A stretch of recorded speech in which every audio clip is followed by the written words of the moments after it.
Hello snowboarders of the internet, I'm your host Avron Lefebvre, and in this video we'll be reviewing the Nitro Santaku, an all new board for 2020. This board is available in three sizes, 156, 159, and 162. This board features Nitro's true camber, which is just traditional camber. So from contact point to contact point, you've got that normal rise of the board through there that you will load and unload to drive it. If you don't know what traditional camber is, you should probably just not watch the rest of this video. I rode this board at Arapahoe Basin on a sunny bluebird day that had firm, fast snow, a little bit of chunder snow, there was some wind, it was cooler temps. It was just basically like a typical spring day, but with cooler temps. And I rode it with my K2 Thraxis boots and my K2 Indy bindings. Okay, so it's a twin, and what you get is really floppy, noodly tips. Then it stiffens up right in front of the insert pack, through that till just after it, then it's soft again in the middle, and there's a lot of torsional flex. This board is super lightweight, and you will feel everything with it, and I mean everything. You want to see what chatter feels like? Go fast, the tips are going to flap, that's going to resonate right underfoot. And go with speed into rutted out terrain and be prepared to feel everything underfoot. This thing just has shock waves going through it. You're gonna get blasted around. Your legs are gonna take a hammering with this thing. Alright, so it's traditional camber, which means it's gonna have snap and pop. The problem with it is how soft those tips were. If you overloaded this board, they would buckle when you go to pop. They would just wash out. It would be a limp noodle. You wouldn't get the pop. You had to be more calculated with it and be light on your feet. So you would load it at the last minute, get it to snap and pop, and be in the air. That's just kind of how it was. Those tips need to be stiffer, in my opinion, to engage this to get more snap.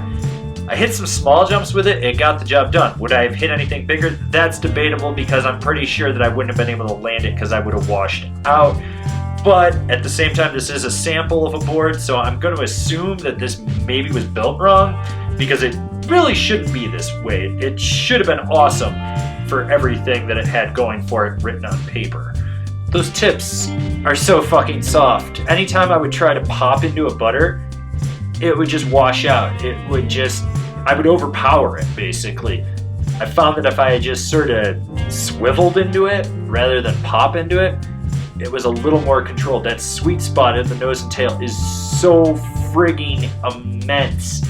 I mean, it is huge. It's just right outside the insert pack. So you literally don't have to put much weight over the nose or tail to get this thing to butter. And that can be said about jibbing.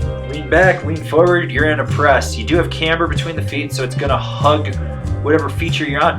The big thing is just how light this board feels. Like, it feels ultra light, and like there's nothing to it. It just bends and folds with everything. It was very easy to press with, very easy to manipulate in jibbing or buttering. I just want you guys to understand it's that fucking soft. The board is nimble edge to edge, but the problem is you can overpower those tips, especially the tail if you're trying to push off of it. That happened to me on more than one occasion. This was one of those boards that if I really tried to rail a hard carve, I had to be calculated and just understand that there was limitations with it. And what was even worse was if I got into uneven terrain or something that was a little chundery, this thing would just send shockwaves right from the edge, right through the board. So you just were feeling it constantly, and the board was just super flexing and just all noodly, and it was fucking awful. I'll just be honest. It was fucking awful, because this board should be an Uber spoon, and it's not. So who's this board for? Elias Elhart, or somebody that wants a softer Uber spoon, I guess, if you remember that board. I actually liked that board. So I'll say it again, this board was just a super soft Uber spoon.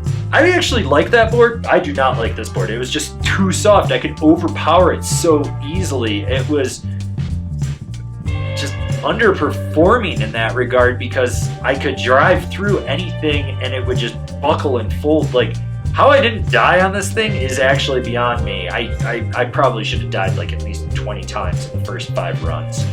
But I didn't, so you guys get this review. I mean, if you're a lightweight rider, this is probably amazing for a powder freestyle board for you. But for someone like me at 195 pounds, 56 should have worked for me for what I wanted it to, and it was too soft. I'm afraid that even if I went to the bigger size, it would still be too soft. I'd have to go to the biggest size, which is not the size I typically ride. Comparable boards. The GNU T2B, because it was a floppy noodle just like this one. The Marhar Lumberjack, although that's actually a better board. The Liptech Jamie Lynn short, wide, short, fat, whatever the fuck it is.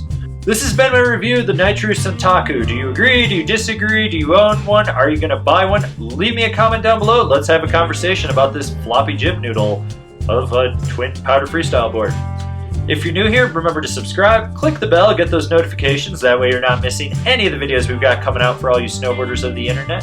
And if you'd really like to support us and you really want to see us grow out our channel offering as well as all the content we do over here, swing on over to Angry Snowboarder VIP. I can tell you more here, but I got a video over there that'll explain it better. As always, I've been your host, Avery Lefebvre, and I'll see you in another video.